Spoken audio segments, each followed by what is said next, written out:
Olá, muito bom ter você aqui. No Ponta a Ponta de hoje vamos conversar sobre a segunda fase do projeto Justiça e Arte, com cartoons que tratam do combate à corrupção. Os nossos convidados são o promotor de justiça Daniel de Sá Rodrigues, coordenador do Centro de Apoio Operacional de Defesa do Patrimônio Público do Ministério Público de Minas Gerais, e o cartunista, chargista e ilustrador Lunardi Teles dos Santos, o Lute, presidente da Cartuminas, parceiro do projeto e que tem trabalhos publicados em diversas revistas e jornais. Agradeço muito a presença de vocês aqui na TVMP, é um prazer recebê-los. Doutor Daniel, então vamos começar a nossa conversa explicando o que é o projeto. Ele foi criado em 2021 e já está agora na segunda fase. Isso. Obrigado, né? É um prazer estar aqui com o Lute, com você. O projeto, ele nasceu com essa ideia de trazer os temas do Ministério Público de uma forma mais lúdica, de uma forma mais acessível à população, para fazer justamente essa integração dos nossos temas, do nosso cotidiano com a população. Então, a gente teve a primeira fase, né, que foi coordenado pelo CAUET, com o Dr. William, que tratou do combate à lavagem de dinheiro. E dentro de uma sequência até lógica, né, a segunda fase, o CAUPP assumiu a coordenação com o tema específico de combate à corrupção, e a gente já tem, né, a terceira fase, que é a parte do direito ambiental, das infrações ambientais, e a parte da educação também, que já vai ser lançado nos próximos dias. E a ideia é essa, né, é tratar de forma simples, de forma lúdica, temas do Ministério Público para fazer esse contato do Ministério Público com a sociedade. Lute, você participou da primeira fase. Sim, eu participei juntamente com o Duque desde o começo mesmo. A gente discutiu tanto do projeto em si como dos participantes. Eu acho que a riqueza maior dessa exposição é a gente trazer, parece às vezes uma linguagem um tanto árida, né, do setor jurídico. É distante, né? É fria, distante e difícil, né? Tem muito termo que se usa na questão jurídica, né? Até em juridiquês. O famoso juridiquês, né? Que ninguém entende nada. E a gente trazer para o popular, né? A gente falar a linguagem das pessoas. E a importância do trabalho do Ministério Público, né? O doutor Daniel está aqui, que trabalha com a defesa do patrimônio do brasileiro, um povo que valoriza tão próprio seu próprio patrimônio. Né? Então, acho que o desafio dele é maior que o do chargista.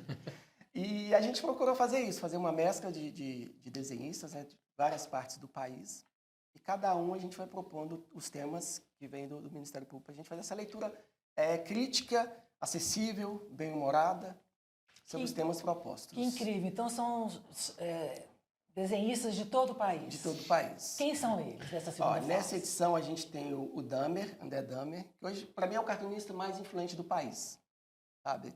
Tem uma linguagem muito interessante, uma leitura das mídias sociais, desse mundo ultra tecnológico e tal, que é muito interessante. Então, a gente tem o André Damer, o Bira, Bruno Lanza, que é aqui de BH, Carol Ito, Edgar Vasques, que é um cartunista das antigas, um grande parceiro do Veríssimo, lá do Sul, Gilmar, Elô D'Angelo, Jean Galvão, que é um grande cartunista.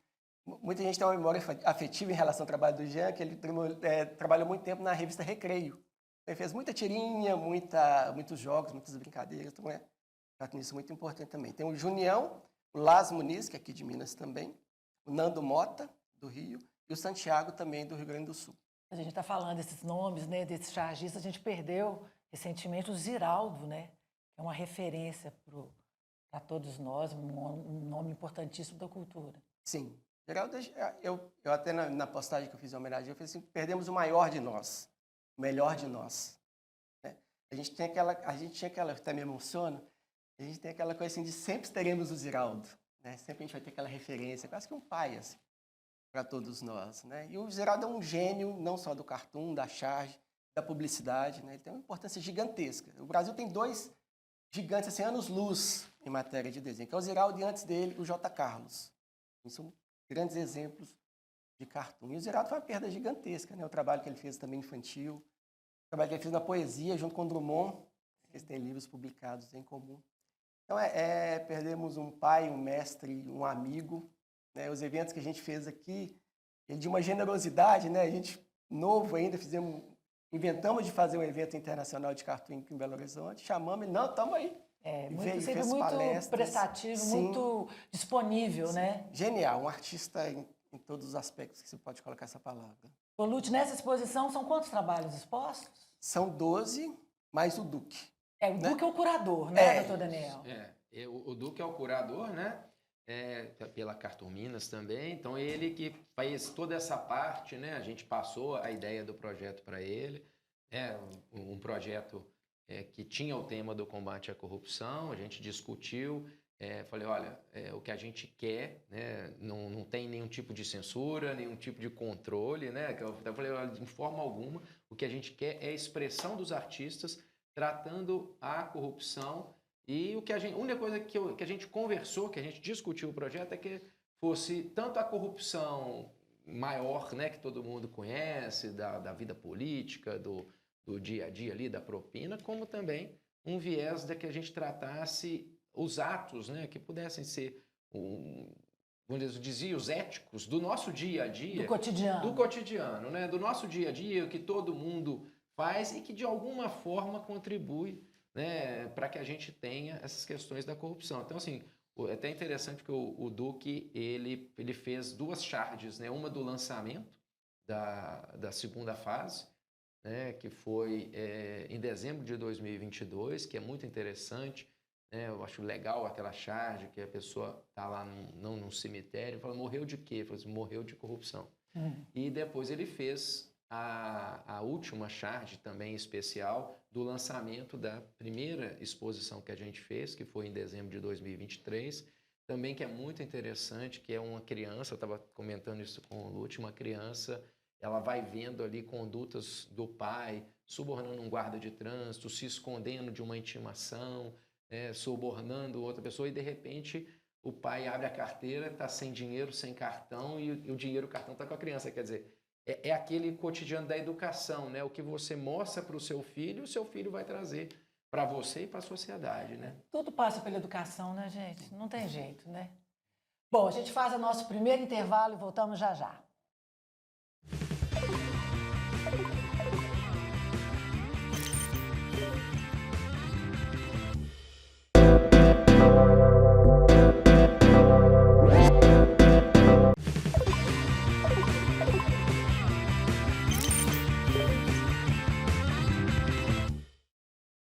O Ponto a Ponto está de volta e hoje conversando sobre os cartoons reunidos na exposição Justiça e Arte. Os trabalhos retratam de maneira bem humorada e crítica as pequenas e grandes práticas cotidianas de corrupção. Doutor Daniel, qual é o retorno que o projeto tem dado? Eu acho que o retorno não é um retorno material que a gente possa falar ali, um retorno de R$1 milhão, R$2 milhões, mas é um retorno de conscientização. A gente teve uma primeira exposição, né? Você até estava presente lá no Teatro Francisco Nunes, dentro de um espetáculo que a gente reuniu crianças do Grupo Sarandeiros do Colégio Santo Agostinho, e até hoje eu tenho retornos assim de pessoas que estavam lá e falaram, nossa, que bacana, até hoje minhas crianças viram aquilo, e assim, não só as crianças, os pais também às vezes veem, e a gente vai se identificando, né? Nós mesmos, né? A gente vai se identificando porque a gente tem ali, como você acabou de falar, a gente tem situações que muitas vezes a gente critica, né, da corrupção, daquilo ali que é de fora. Eu falo assim, a corrupção de fora é fácil de ser criticada, mas a gente tem a nossa corrupção de dentro, né? Aquilo que a gente faz é furar uma fila, é parar numa vaga de pessoa com deficiência. E assim, às vezes a gente acaba nem entendendo ou não aceitando. Entender a gente entende, mas a gente não quer aceitar que aquilo ali faz parte de uma conduta corrupta num aspecto maior, né? Num âmbito maior de corromper a norma, de corromper um bom comportamento. Então, o retorno maior que eu vejo nesse ponto aí é porque a gente precisa mudar realmente essa mentalidade, né? Reforçar, como você também colocou, a questão da educação, né? Que tudo passa pela educação. A gente precisa reforçar o combate à corrupção. Eu falo que eu estou num problema grande, realmente é grande, porque a gente, ao mesmo tempo que a gente tem que atuar na repressão, né, na penalização dos atos de corrupção, a gente tem que trabalhar para que aquilo não volte a acontecer, né? E isso aí, as ações preventivas só vão acontecer quando a gente realmente tiver uma conscientização, né? A gente tem que não aceitar aquela corrupção que nos favorece, né? Então, assim, a gente está numa fila, a fila não está andando, por que eu vou furar a fila? Por que eu vou querer ser diferente de todo mundo que está naquela fila ali? Então, assim, a gente tem muitos casos, né, muitos exemplos disso, de textos, mas eu acho que a imagem, né, a gente conversava sobre isso, a imagem do cartoon, ele consegue passar uma mensagem que às vezes meia hora de uma conversa não passa. E eu acho que aí, Lute, entra a questão do humor, né? O humor aproxima muito as pessoas. Sim. Eu queria que você falasse dessa dobradinha que vocês não abrem mão aí no cartoon, que é justamente o humor e a crítica. Sim. Eu acho que a charge, ela se equilibra, né? Eu acho que a balança da charge, ela fica entre humor e a crítica. Se a gente carrega muito na crítica, fica aquela coisa ranheta. A gente acaba afastando a pessoa. Que cara azedo, ele só fala daquela coisa. E se a gente ficar muito na graça, só pela graça, a gente fica superficial. A gente fica meio que bobo da corte. Então eu sempre falo assim, a charge perfeita é que ela deixa uma reflexão depois do sorriso. Você ri, mas ela te incomoda. Ela te deixa aquele incômodo. Ela te faz pensar. Provoca, né? Sim. Então, e a charge ela tem várias leituras. Eu participei uma vez de uma exposição, para ver como é que um tema pode ter leituras bem diferentes. No Japão, o tema era dentes. Então, com o mesmo tema, eu peguei várias pessoas banguelas carregando um rei, e esse rei com um dente e um colar de dentes. Então, um dente como uma relação de poder, né? E o outro eu fiz o avô com o neto fazendo bolinhas de sabão, e o avô com a boca murcha e a dentadura dele voando dentro da bolinha de sabão. A gente pega o mesmo tema com leituras bem diferentes. Se você fosse né? definir assim, qual que é a função da charge? Rir e refletir. Eu acho que isso que é... A gente brinca que a charge é o remedinho com açúcar. Agora, os políticos não gostam muito desse remedinho com açúcar, não. Né? Não. É um tanto amargo para eles. É amargo, né? Porque eu acho que o chargista ele é um pouco daquele personagem, daquele conto, né, do Rei Está Nu. E as pessoas todas veem aquela figura poderosa, assim, nossa, que lindo traje, rei, seu traje invisível. O chargista é aquele menininho, espírito de porco, que grita lá, não, o rei está nu. Né? Então, todas as ditaduras, um dos primeiros, dos mais perseguidos são os humoristas. Né?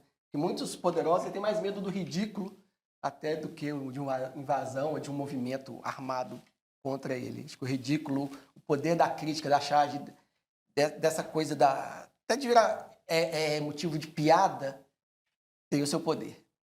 Doutor Daniel, esse projeto, então, com esse projeto, o MPMG, ele busca um novo instrumento para combater a corrupção, né?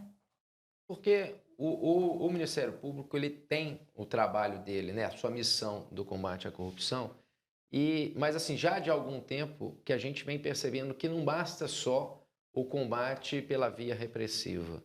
Como eu estava falando, a gente vai ficar reprimindo, mas os fatos vão continuar acontecendo.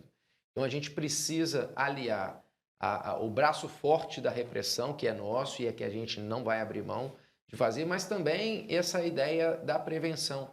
Né? A gente vem trabalhando no Ministério Público a prevenção com os próprios órgãos públicos, com fortalecimento de controle, fortalecimento e implantação de programas de integridade. Nós mesmos criamos o nosso programa de integridade no Ministério Público e nesse projeto, especialmente, a gente aborda essa questão social, essa questão de conscientizar a sociedade, né? Assim, até realmente, como você falou, os políticos não gostam muito do chargista, mas a ideia, quando a gente discutiu no início dessa segunda fase, a ideia é assim, não vamos pegar só o político ou só a corrupção da política, vamos trazer a sociedade para refletir o quanto que nós mesmos, sociedade, que não estamos nesse meio político, quanto que a gente contribui para esse ambiente da corrupção. Então, assim, e aí eu estava falando, aquelas charges que envolvem as crianças, porque a criança, né, os nossos filhos vão repetir o que a gente está Sim. passando para eles. E eu acho que é um movimento, assim, é um movimento de longo prazo, né? É o que a gente quer para o nosso país no futuro, né? Então, a gente fala muito de futuro, muito, mas assim, o que a gente está fazendo hoje para mudar esse futuro? Então, é abrir um pouco o leque das ações do Ministério Público com o apoio da Cartuminas, com o apoio do Observatório Leia, né, da própria sociedade civil, para mostrar à sociedade civil que a gente tem, além da responsabilidade da eleição dos políticos, a gente tem a responsabilidade do nosso dia a dia mesmo. A gente faz agora mais um breve intervalo, voltamos já já, não saia daí.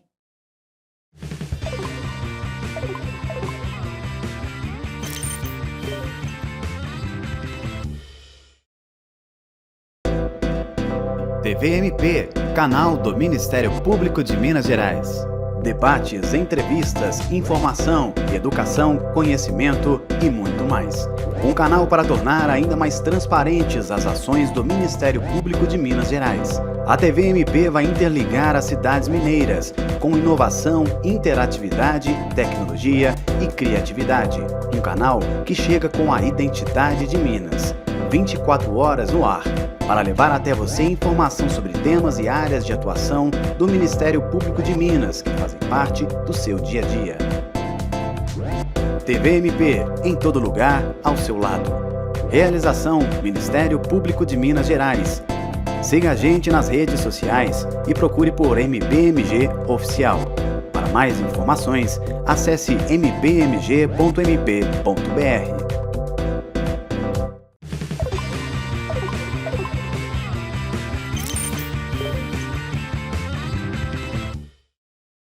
De volta ao terceiro e último bloco do Ponta a Ponta, que hoje fala de uma exposição com um timaço de chargistas que, com irreverência e inteligência, abordam o combate à corrupção.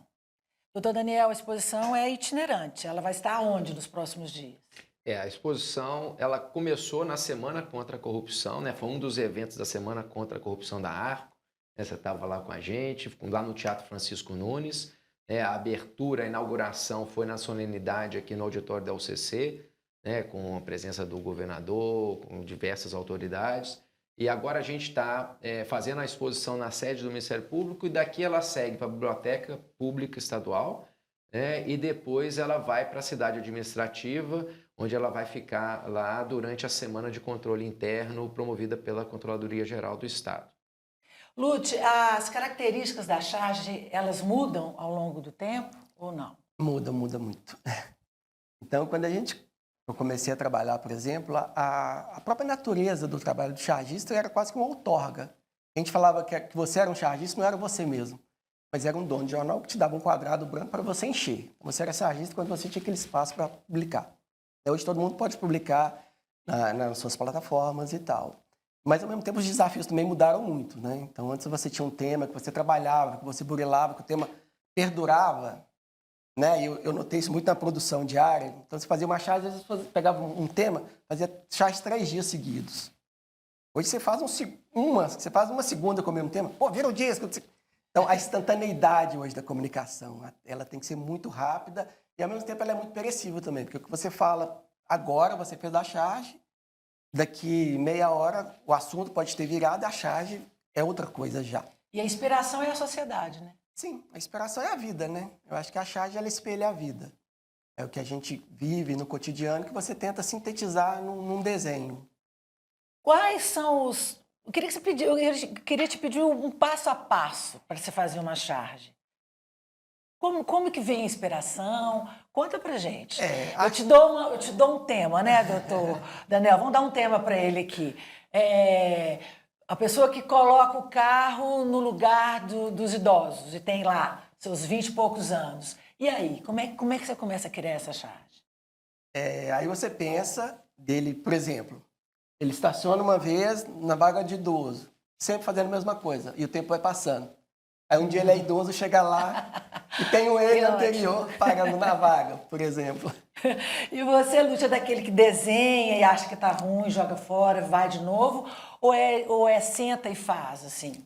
Tem de tudo. Às vezes a gente acerta de primeira, que é o melhor dos mundos, né? Mas nem sempre a gente consegue. Então, às vezes, a charge é um trabalho, às vezes, braçal mesmo, de você rascunhar, desenhar até chegar na ideia. O mundo maravilhoso é quando você tem ideia e senta e desenha. Quando você não tem ideia, um dos processos que eu tenho é desenhar. Fico desenhando aquele tema que eu escolhi, aí, às vezes, a ideia encontra com o desenho. Encontra através do desenho, o desenho puxa a ideia, não uma ideia desenhada. Não tem uma fórmula, né? Para mim, não, porque cada artista tem a sua forma de trabalhar, né? A minha é essa. Doutor Daniel, o senhor desenha alguma coisa? Tem alguma habilidade? Nossa, mal sei desenhar um ó com um copo. Eu também. Esse talento também não tenho de jeito nenhum. Não tenho. Ô, Lúcio, quando você descobriu esse talento seu? Olha, eu brinco que a maioria dos chargistas que eu conheço desenhava no papel de pão, rabiscava as paredes e tal. Eu sou meio diferente deles, assim. Minha infância foi de rua, soltar papagaio, jogar bola, não sei o quê. Mas eu sempre tive muitas ideias. Então, o desenho e o cartoon veio para mim como uma forma de passar as ideias que eu queria contar. Sabe? De transformar aqueles pensamentos, aquelas viagens que eu tinha e aquela visão que eu tinha do mundo mesmo. O desenho foi a forma que eu achei mais fácil, que casou. Eu tinha um talento pequeno, fui trabalhando mesmo para conseguir passar as ideias que eu tinha através da charge. Quais são as dicas que você dá para uma pessoa que quer entrar nesse mundo? Eu acho que a charge é, antes de tudo, conteúdo. Né? Eu sempre, quando eu converso, principalmente com a meninada, eu falo, uma menina com uma roupinha vermelha, dentuça, é só uma menininha vermelha, dentuça. Se ela tiver um coelhinho azul, se ela tiver uma turma, se ela tiver uma história, ela é a Mônica. Ela ensina milhões de meninos a primeiro contato com a leitura e tal. Então, antes de tudo, o desenho, a charge, o cartoon, o quadrinho, ela é a ideia. Então, se você desenhar o suficiente para passar a ideia que você quer, já funciona.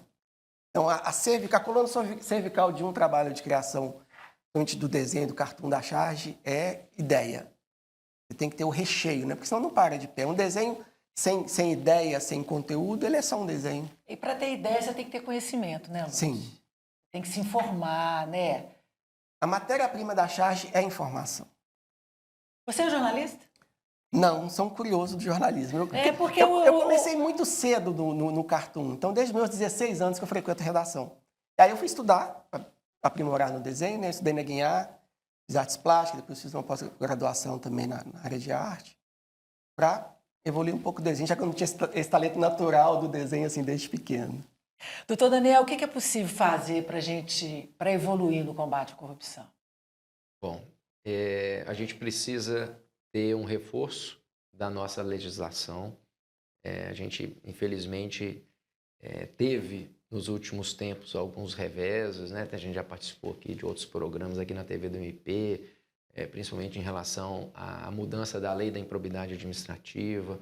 A gente vê, infelizmente, no dia a dia, algumas situações que vão dificultando, mas é preciso a gente saber enfrentar essas dificuldades, a gente estruturar melhor, né? O Ministério Público tem caminhado nessa forma, né? A gente inaugurou há 2 anos, praticamente, a nossa unidade de combate ao crime e à corrupção, né? A nossa UCC, que é uma reunião, então, assim, é uma união de esforços dos diversos órgãos do Ministério Público também para o combate à corrupção. Então, trabalhar em rede, trabalhar unido, trabalhar com tecnologia e reforçar, então, essas ações repressivas que têm o lado de sanção e tem o lado de mostrar que a corrupção ela não vale a pena, né? Então, a gente tem que trabalhar esse lado e a gente precisa trabalhar também a prevenção. E aí a prevenção, tanto dentro do setor público, né, que a gente vem trabalhando, melhorando os mecanismos ali para evitar, eu costumo falar que às vezes um caso pequeno ali de um desvio, se não combatido no início, se não verificado no início por um controle interno, ele pode chegar a uma corrupção endêmica dentro de um órgão público. E a gente precisa, até, eu não digo convencer a sociedade, porque eu não acredito que a sociedade seja corrupta, mas a gente precisa mostrar para a sociedade que vale a pena não ser corrupto, que vale a pena ter um caminho correto, um caminho íntegro, um caminho ético na sua vida. Ainda que ali, no primeiro momento, você vai ter ali aquela, poxa, eu estou aqui e o corrupto está ganhando mais, mas lá na frente a gente vai ter uma melhora, vai ter um bônus, né? Vai ter um retorno dessa nossa conduta. Então, acho que a gente precisa ampliar o nosso horizonte de atuação. Uma repressão severa aos atos ilícitos, uma atuação preventiva para evitar que esses atos ilícitos aconteçam e um trabalho social, né, para mostrar à sociedade o seu poder de controle social, o seu poder, inclusive, para indicar quem são os nossos políticos, os nossos representantes, né, e que a gente mostre para os nossos representantes qual é a sociedade que a gente quer que eles representem. Então, a gente precisa ter esse trabalho em todos esses flancos. Eu acredito muito nisso e no poder da educação e que a gente consegue atingir um resultado melhor aí para o nosso país. Isso. Muito obrigada pela presença de vocês, parabéns pelo trabalho, pela exposição, Lute. Obrigado pelo Doutor convite. Daniel. Eu que agradeço. E agradeço também, claro, a sua companhia, a sua audiência. A gente se vê em breve.